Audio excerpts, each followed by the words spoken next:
Welcome to Toronto. Good to have you, and congratulations on the film. I loved it. I really did, and I found it so completely fascinating.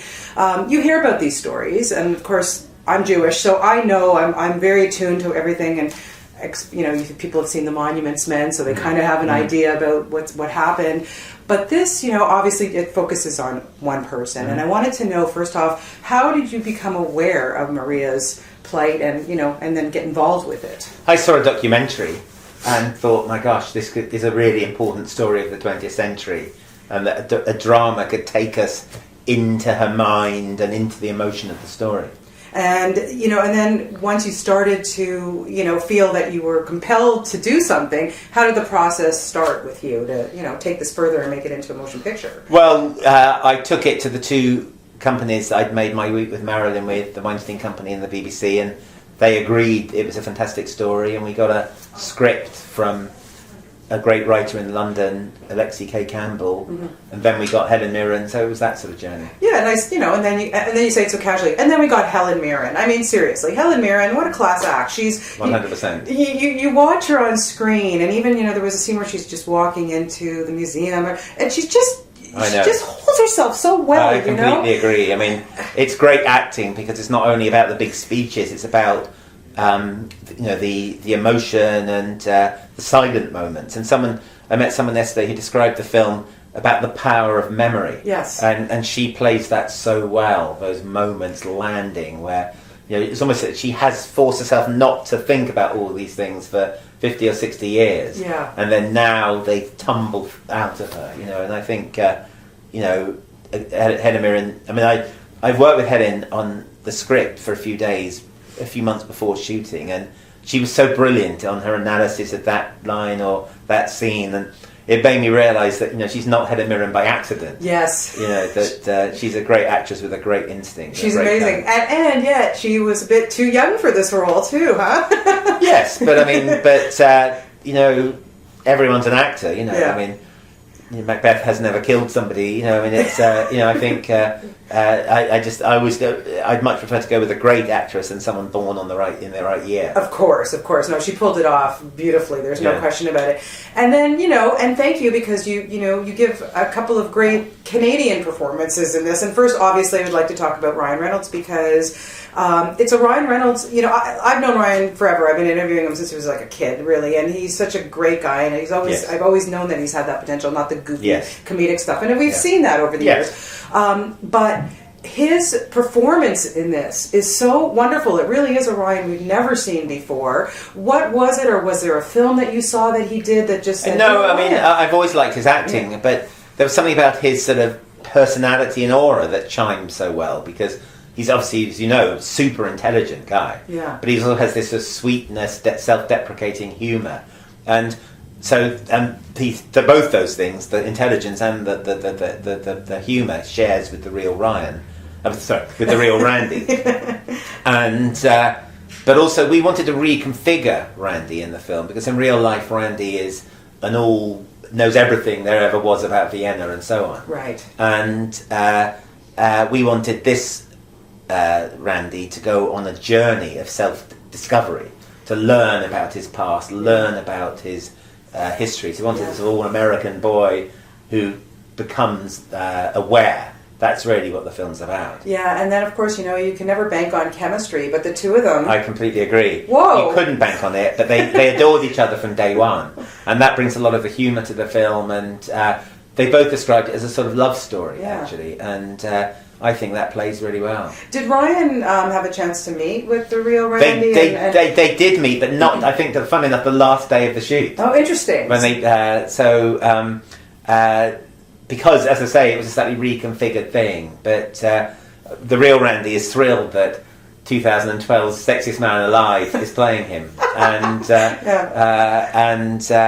it's all worked out very well. Yeah, definitely. And Tatiana. Well, that's my next question. Yeah. This girl can do no wrong in my eyes. She is so wonderful. Her Orphan Black before. I mean, how she does all this. She's superhuman as far as I'm concerned. Mm-hmm. But watching her in this film and playing, the flashback scenes.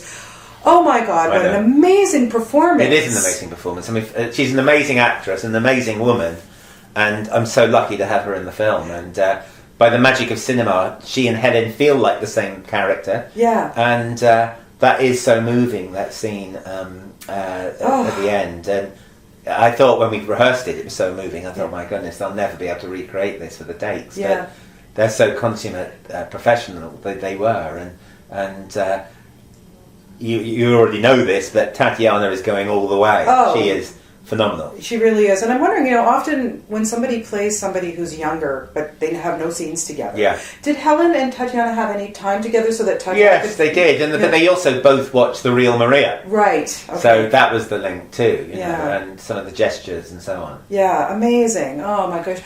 Oh yeah, those scenes, like for me the flashback scenes were just wonderful, and for you to go and shoot in Austria, to go back there and do these scenes, did they welcome you with open arms, or what was it like? Yeah. Because seriously, I mean the painting was taken away from them, right? Well, we were reconstructing several moments in Viennese history that weren't the happiest times for anybody. Right. But we were welcomed, and it was a phenomenal experience. We were there 3 weeks. We recreated the Anschluss, we recreated the Jews painting on the walls. The extras were fantastic. The authorities let us do what we wanted, and it's such a cinematic city. And did you spot the homage to the Ferris wheel from A Third Man? Yes. It was a great privilege. Was it a bit of a cathartic experience for you as a filmmaker to make this movie? Yes, it was. In what way? It really was. Well, I'm from a Jewish family, relocated to the UK. I think about that sort of cultural heritage a lot, and it is a film about the agony of the Holocaust, but it's really also a film set in the present or the near present. Yeah. And it's about a young man becoming aware of what his ancestors went through to get him where he is today. So that's something I can identify with. How hard was it for you to find an actress that looked similar to that painting? She Incredibly was beautiful. Easy. I mean, it's bizarre. My agent from LA said, I've got this German actress who's in town. Will you see her? There may be a part for her in the film. And it was before we even started, and I sat down for a cup of tea and thought, unless I've gone mad, I'm sitting with Adele Bloch-Bauer. And she just had this phenomenal quality, this phenomenal aura. Yeah. And also looked enough like Adele, so when you cut from her close up to the painting, it worked. Amazing. And, she's beautiful. She's beautiful, fantastic actress, and one of a handful of brilliant German actors we have in this film. Yeah, and what I love too is that when you did do the flashback scenes, they were all in German. Or no English until that one pivotal scene, of course, when it sets it. Well, that was deliberate too, because I just didn't want it to be about a film about with German with English with German accents for no reason. And also, it's part of it's a film about identity, and Maria was born in Vienna and grew up there speaking German, and then had to relocate to California where she spoke English, and that was part of the dichotomy. Yeah. Were there any major challenges for you making the film? Was it shooting there, or? Well, I mean, it was shooting in 3 different places. We shot in London, Vienna, and LA, in English and German. I don't speak German, so all of that was, kind of scary. But everyone on this film, on both sides of the camera, felt as passionately, at least seemed to feel as passionately about the subject as I did. And I think that plays on screen too. Yeah, it's there's earlier in the film, Helen Mirren says, she's talking to Ryan's character, and they're talking about remembering, things that people happened. forget, especially the young. And you exactly right. And I know, listen, I've raised 2 boys, and growing up in a Jewish household, we make it important. My grandparents are gone. My one grandmother lost 11 brothers and sisters in the Holocaust, and we try to instill in our kids, you got to remember this time history. But that's the theme of the film. Yeah, and what I was saying is that's why for me it's so important that filmmakers make films like this. No matter how you tell it, because it's not even a film about the past; it's about the present in a way. Exactly. And right now, it's landed at a time where the spectre of anti-Semitism has raised its head in a really unfortunate way, and so it feels like a really timely moment to remind people of the perils of anti-Semitism, or indeed picking on anybody because of their race or religion. Yeah, it's really like hands up to you for making this movie. Really, it's such a beautifully told story. It's lovely.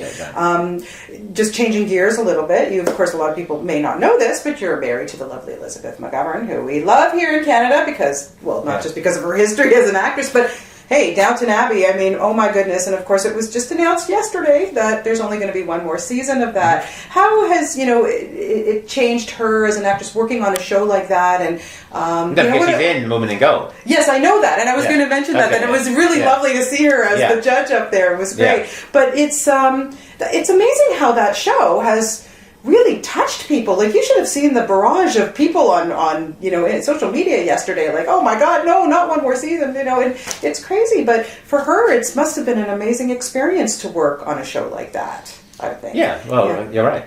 Yeah. So one more season and that's it. But then we hope we're going to put her in more films. Yes, exactly. Yeah, because we got to keep her working. Oh yeah. Yes, I remember interviewing her like over 20 years ago, right? Like little movie with Kevin Bacon that she did. Yeah. Like my. That wasn't that little. That's I know. I'm being facetious, but my goodness, it's lovely to see it where. Yeah, well, she's lived in London for 25 years. Yeah. So they were lucky to get her to be the American in that family. Yeah, no, it's great. No, it's a great series. I will also be sad to see. So what do we have coming next from you? Have you started to think about your next project? I started to think, but nothing to report right now. Taking a little break. Yeah. And the other thing I wanted to mention to you as well is, again, your film, My Week with Marilyn, I thought was brilliant too.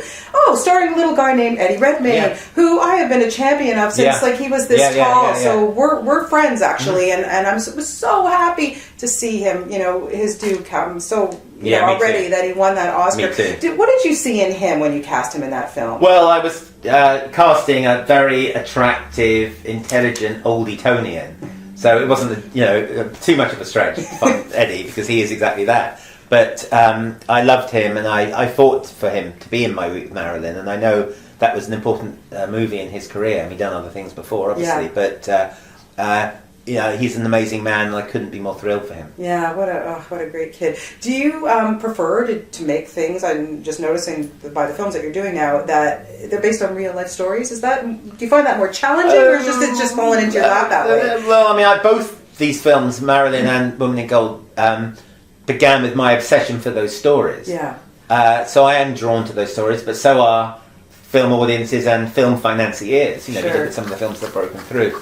But that doesn't mean I would rule out fiction. But I was jokingly saying my last film was My Week with Marilyn, and this was my century with Maria. It's a much bigger story. Yeah, well, you've done a lovely job on it. I really did enjoy it. And, Thank you. Definitely, I know this is one I really want my parents to go see. There's no question about it. But thank you for it, and thank you for your time. I really appreciate that too. Thank you, Simon. Great. Thank you. Thank Thanks you. a lot.